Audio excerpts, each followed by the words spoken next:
Rebuilding a Nation's Soul. 8. Reconstruction Challenges and National Healing. Following the end of the Civil War in 1865, the United States entered the complex and turbulent period known as Reconstruction.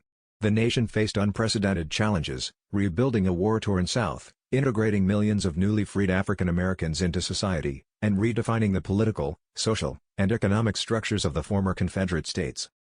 President Andrew Johnson initially pursued a lenient approach, offering amnesty to many former Confederates and allowing Southern states to re-establish their governments quickly.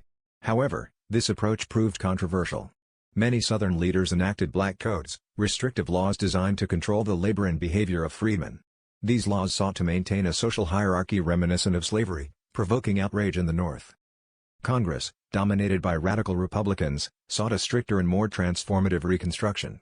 They passed legislation aimed at protecting the rights of African Americans, including the Civil Rights Act of 1866, which granted citizenship and equal protection under the law, and the 14th Amendment, ratified in 1868, which further guaranteed civil and legal rights to all citizens, regardless of race. Reconstruction also involved military oversight. Southern states were divided into military districts under Union generals to enforce new laws and protect African American voters. This presence aimed to prevent the resurgence of Confederate sympathies and to ensure compliance with federal mandates. Despite these efforts, Reconstruction faced fierce resistance. Organizations such as the Ku Klux Klan, founded in 1866, used terror and violence to intimidate African Americans and undermine Republican governments in the South. Assassinations, beatings, and widespread threats sought to reassert white supremacy and obstruct political participation for freedmen. Economically, the South struggled to recover. Plantations and infrastructure had been destroyed, and the abolition of slavery meant that former landowners could no longer rely on forced labor. Sharecropping and tenant farming emerged as the primary means of production, often trapping freedmen in cycles of debt and poverty.